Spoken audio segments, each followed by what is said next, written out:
I'm going to help you identify or give you 3 examples of an unhealthy coping skill.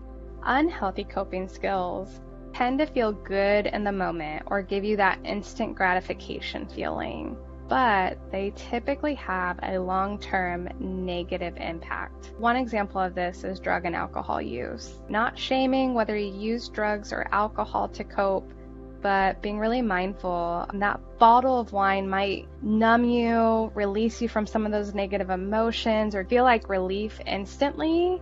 But I would want to challenge you to be curious of, a few hours, a day later, how you're actually feeling.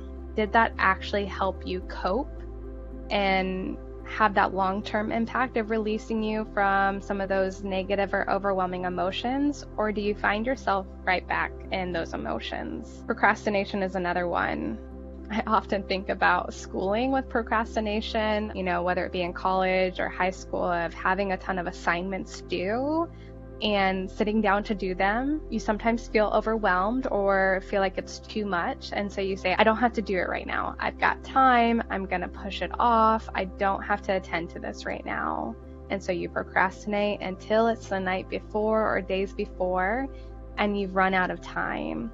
And you realize, oh no, this avoidance, this ignoring that felt helpful at the time is now having a significant negative impact on me.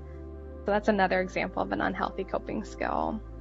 One that we're forced into this past year in a way is social withdrawal. It can be good to have solitary time, to have time by yourself. That's not a bad thing. It can become unhealthy though when you start to avoid people in your life. When you start to avoid events, avoid work, avoid situations that you need to deal with. Choosing to pull away from your family or your friends or your social circle might feel good in the immediate moment, but long term, it may be harder to come back to them because you've already got this pattern of there's been so much time, so much space since I've seen them. It's just easier to stay away, but you don't necessarily get to heal the relationships if you're avoiding a relationship because of conflict. You don't necessarily get to build that connection piece, which is in our human nature, is to connect with others. And so that's one to be mindful of as well.